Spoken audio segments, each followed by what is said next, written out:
বন্ধ করা রাস্তা তো আমরা বন্ধ করছি না শখে, আর এইরকম রাস্তা বন্ধ, রেল বন্ধ প্রচুর নজির আছে রাজনৈতিক লোকজনের।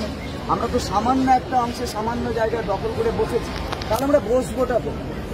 আন্দোলনটাও করা, শান্তিপূর্ণ আন্দোলন করা, সহাবস্থান করা, সেটা আমার সাংবিধানিক অধিকার। তো সেই সাংবিধানিক অধিকারটা যখন আমার আছে আর আমি বসে আছি, আমার লাইভলিহুডটা ক্ষতিগ্রস্ত হয়েছে, তাহলে দুটোই সংবিধানের সঙ্গে জড়িত। মুখ্যমন্ত্রী বলছেন যে সরকারের উপর আস্থা রাখা উচিত। আস্থা আছে, এখনো বলছি আস্থা আছে, কিন্তু আস্থা বারবার যে আস্থা, যে প্রতিশ্রুতিটা তিনি দিচ্ছেন, সেটা তাহলে ভুল হচ্ছে। কাদের দিক থেকে আস্থা ভঙ্গ হচ্ছে? আস্থাটা ভঙ্গ হচ্ছে কাদের দিক থেকে? প্রথমে বলা হলো হ্যাঁ ঠিক আছে, তোমাদের সঙ্গে আলোচনা করেই যা যা কেস আছে বা কেসের কার্যকলাপ করবে, করা হয়নি। ড্রাফট আমি তোমাদের দেখাবো, আলোচনা করব, হয়নি। তোমাদের সঙ্গে যা কিছু করবো, স্কুল সার্ভিস কমিশন, শিক্ষামন্ত্রী আলোচনা করব, হয়নি। আমরা বাধ্য হয়ে এখানে এসেছি, ডাকা করার কথা দীর্ঘদিন ধরে বলছি। আমার রিভিউ পিটিশনের গতিবিধি কোন জায়গায় দেবো? আমরা এখন আইসিইউতে আছি, যে কোনোদিন চিতায় উঠতে পারি, কারণ সেরকম অবস্থায় আছে।